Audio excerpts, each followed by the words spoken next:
Oi, pessoal, tudo bem com vocês?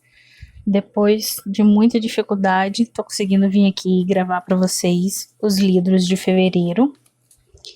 Desculpe essa luz estourada, eu só fui perceber depois. E enfim, o primeiro livro é um livro que eu comecei a ler em janeiro, só que eu só terminei ele em fevereiro e foi o grande causador da minha ressaca literária.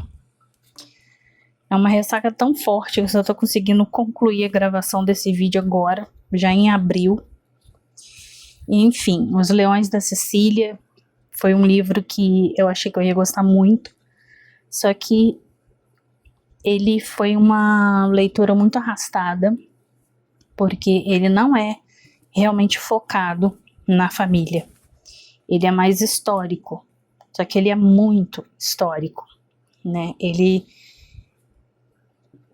passa, acho que 80% do livro são os acontecimentos históricos ali entre a Europa, a Ásia, a guerra ali de quem está no comando da Itália, da França, é muito aquilo dali e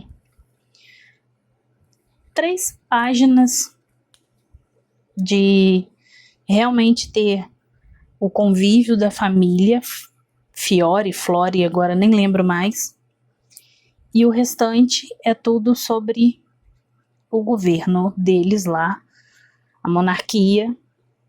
Então isso foi tornando a leitura muito arrastada.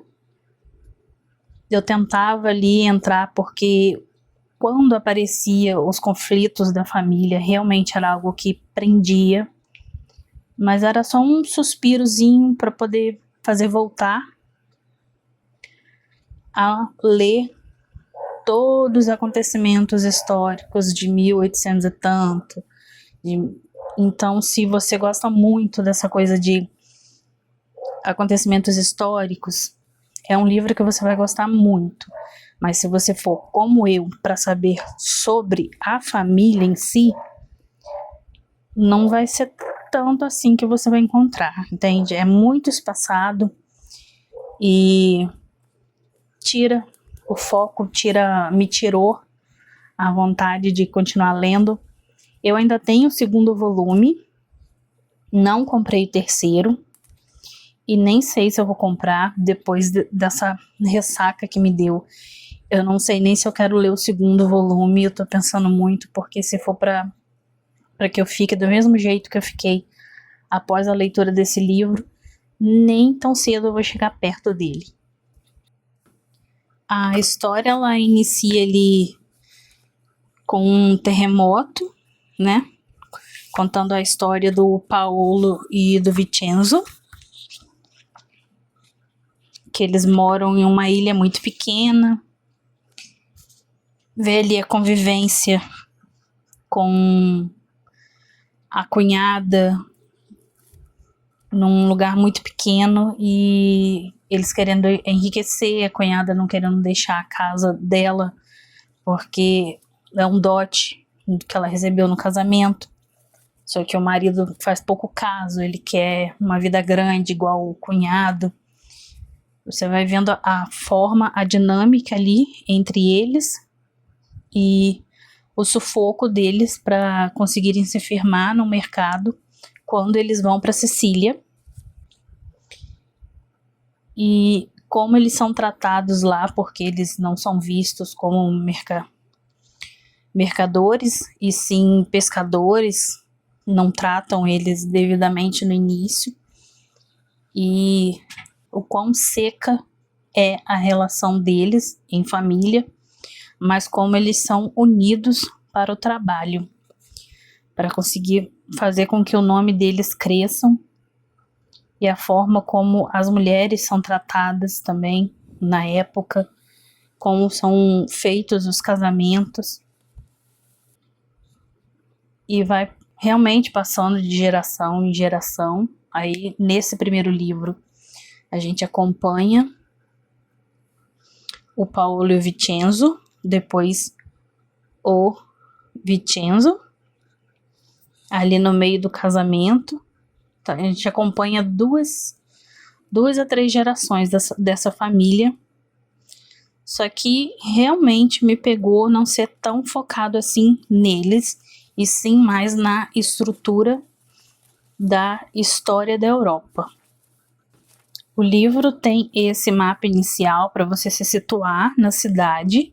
Eu praticamente ignorei ele durante toda a leitura, mal lembrei da existência dele. Aqui na parte de trás dele tem a linha genealógica para vocês entenderem quem é quem. Mas eu também só fui ver isso quando eu tinha terminado a leitura, não prestei atenção nessa parte antes. Eu tenho que parar e dar uma bisbilhotada nos livros, porque eu só pego, começo a ler e Deus que me ajude a entender tudo.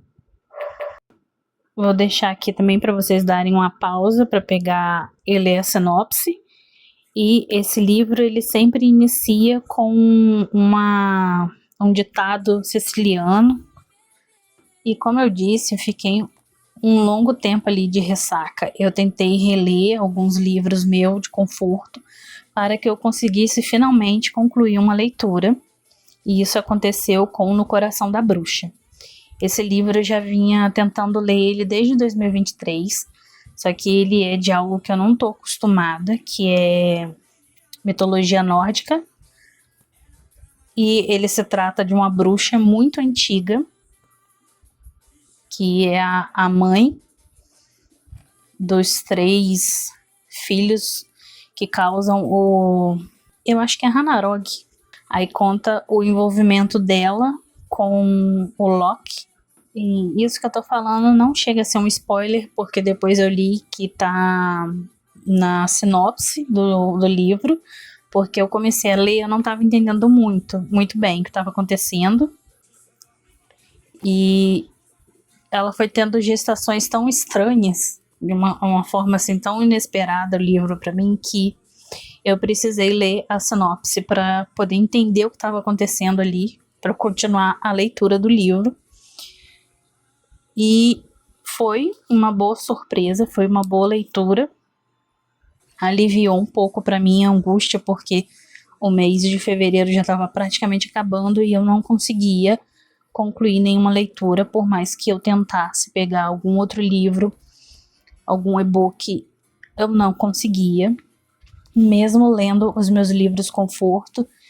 E quando eu consegui concluir esse, foi um espetáculo. Eu gostei muito de conhecer a mitologia dessa forma, de entender quem é quem ali, porque no final do livro ainda tem algumas explicações e eu gostei da história, de como foi evoluindo, do filho lobo, do filho serpente, da deusa do mundo inferior. Eu gostei muito de ver, de saber mais dessa parte. Assim, se você for uma pessoa que realmente conhece a mitologia, que já leu vários livros, várias temáticas, talvez esse livro seja só mais um. Mas, na minha experiência, que era nula, zerada sobre essa mitologia nórdica, que eu não conhecia muitos dos nomes que são citados aqui, foi uma boa forma de ser introduzida a esse tema.